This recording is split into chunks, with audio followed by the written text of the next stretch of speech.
தொலையுணர்வு பயன்பாட்டிற்கான கார்ட்டோசாட், ஸ்காட்சாட், ரிசாட் உள்ளிட்ட செயற்கைக்கோள்கள் இஸ்ரோ சார்பில் விண்ணில் நிலைநிறுத்தப்பட்டு வருகின்றன.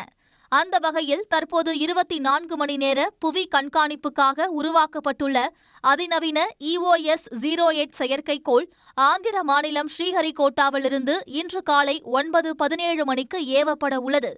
176 கிலோ எடை கொண்ட இந்த செயற்கைக்கோள் SSLV-D3 என்னும் சிறிய ரக ராக்கெட் மூலம் தரையிலிருந்து 475 கிலோமீட்டர் தொலைவில் உள்ள புவி தாழ்வட்ட பாதையில் நிலைநிறுத்தப்படும். இரவிலும் மிக துல்லியமாக புகைப்படம் எடுக்கும் திறன் கொண்ட இந்த செயற்கைக்கோளின் ஆயுட்காலம் ஓராண்டாகும். இந்த செயற்கைக்கோளை ஏவுவதற்கான 6 மணி நேர கவுண்டவுன் இன்று அதிகாலை 3:17 மணிக்கு தொடங்கியது. இதற்கான இறுதிக்கட்ட பணிகளில் இஸ்ரோ விஞ்ஞானிகள் ஈடுபட்டுள்ளனர்.